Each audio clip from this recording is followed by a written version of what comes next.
यह कहानी है राजापुर नामक गांव की, जो कि एक हरा भरा गांव था। यहाँ के लोग अपने सीधे और सरल जीवन के लिए जाने जाते थे, लेकिन मौसम में अचानक बदलाव के वजह से गर्मी बहुत तेज पड़ने लगी और पूरे गांव में पानी की भारी कमी हो गई। सारी नदियाँ, तालाब सूख गए, जिससे सारी फसलें सूख गई। सभी लोग गर्मी से बेहाल थे।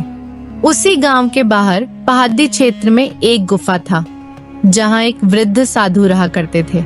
उनके बारे में कहा जाता था कि वे इंद्रियों पे नियंत्रण रखने वाले बड़े ही अनुभवी साधु हैं। कुछ लोगों ने उन्हें फकीर भी समझा, लेकिन असल में वे एक व्यक्ति ही थे जिनका नाम महात्मा कबीर था, जो वर्षों से तपस्या कर रहे थे।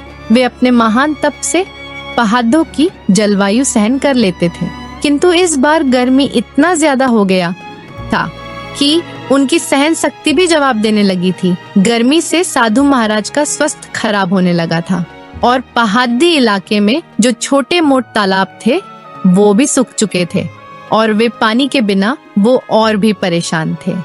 हे प्रभु, ये कैसी परीक्षा है? मेरे शरीर की समस्त शक्ति मनो खत्म सी हो गई हो। इस गर्मी में भी मैंने सदा उपवास और साधना को ही अपना जीवन बना लिया है, लेकिन अब मेरा शरीर जवाब दे रहा है। ऐसे में साधु बाबा ने निश्चय किया कि अब उन्हें गांव जाकर मदद मांगनी चाहिए। यहाँ पे अब और रुकना जीवन के लिए खतरा हो सकता है। साधु महात्मा कबीर जी गुफा से निकलकर गांव की तरफ धीरे धीरे चलने लगे। उनकी चाल डगमगा रही थी, गला सूख चुका था, पर मन में उम्मीद थी कि गांव वाले मदद जरूर करेंगे। रास्ते में उन्हें एक बकरी चराने वाला मिलता है, जो कि आपने बकरियों को पहाड़ा पे चराने ले जा रहा था। अरे बाबा जी, आप इतनी गर्मी में कहाँ जा रहे हैं? आपका स्वास्थ्य सही है ना? बेटा, मुझे पानी की जरूरत है। क्या तुम्हारे पास पानी है? चरवाहा सोचने लग जाता है, क्योंकि उसके पास भी बहुत कम पानी था, जो कि उसे पूरे दिन तक चलाना था। लेकिन कुछ समय के बाद वह साधु को पानी दे देता है। साधु जी ने पानी पीकर डर डचके को आशीर्वाद देते हैं और गांव की तरफ बाएं रख जाते हैं। जब साधु जी गांव के पास पहुंचते हैं तो उन्हें एक कुआं दिखाई देता है, लेकिन कुआं लगभग सूख चुका था, क्योंकि गांव वाले उसी कुएं के पानी का यूज करते थे। साधु महात्मा कबीर जब गांव में पहुंचे हैं तो वे देखते हैं कि कुछ पशु प्यास की वजह से छटपटा रहे हैं। कुछ दूर जाने पर साधु जी को कुछ लोग दिखाई देते हैं, जो मिलकर एक तालाब बना रहे थे। अरे पांचू भाई, लगता है ये गर्मी हमारी जान लेकर ही मानेगी। इतनी गर्मी, ऊपर से ये लू शरीर को जला दे रही है। हाँ, तुम सही कह रहे हो। आखिर हम कर ही क्या सकते हैं? गांव में सभी परेशान हैं। अब तो कुएं का पानी भी खत्म होने वाला है। अगर पानी खत्म हुआ तो हम सब मर जाएंगे। हे भक्तों, क्या कोई मेरी मदद कर सकता है? मुझे पानी और विश्राम की आवश्यकता है।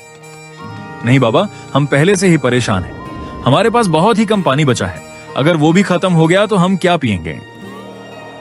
बच्चा, मैं पहाड़ों पर रहता था, लेकिन इस गर्मी की वजह से वहां रह पाना असंभव हो गया है और मैं वहां से पैदल इस कड़ी धूप में आ रहा हूं। मेरा कंठ सूख चुका है।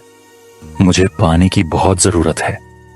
लेकिन इतना कहने पर भी यहाँ पर बाबा की कोई मदद नहीं करता, तो बाबा जी वहाँ से आगे की ओर चल देते हैं। थोड़ी दूर जाने के बाद साधु महात्मा कबीर जी को गांव का चौपाल दिखा, जहाँ पर पहले से ही कुछ लोग बैठे थे। साधु जी वहाँ पहुंचकर बोलते हैं, क्या कोई मुझे एक लोटा पानी पिला सकता है? मुझे पानी और विश्राम की जरूरत है।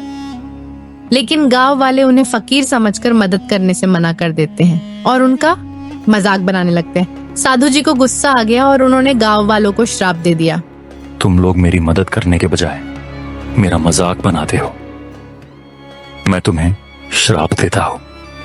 तुम लोगों की हालत इससे भी ज्यादा दयनीय होगी। तुम सब मेरी तरह ही पानी के लिए इधर उधर भटकोगे। इतना कहकर साधु जी दूसरे गांव की चल दिए। रास्ते में ही उन्हें एक झोपड़ी दिखाई देती है। जब वो वहां जाकर मदद मांगते हैं तो एक बुजुर्ग महिला उन्हें अपने घर में बुलाती है और वह वृद्ध महिला उन्हें पानी देती है। और विश्राम करने को कहती है, साधु जी विश्राम करने लगते हैं। इधर गांव में जो बचा हुआ जल था वो सूख गया और सब लोग प्यास से पानी की तलाश में इधर उधर भटकने लगे।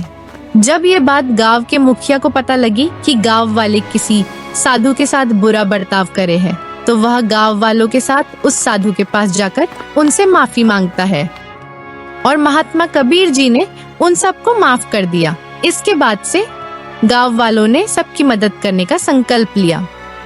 इस कहानी से हमें ये शिक्षा मिलती है कि हमें हमेशा जरूरतमंद की मदद करनी चाहिए और किसी की दयनीय परिस्थिति का मजाक नहीं बनाना चाहिए।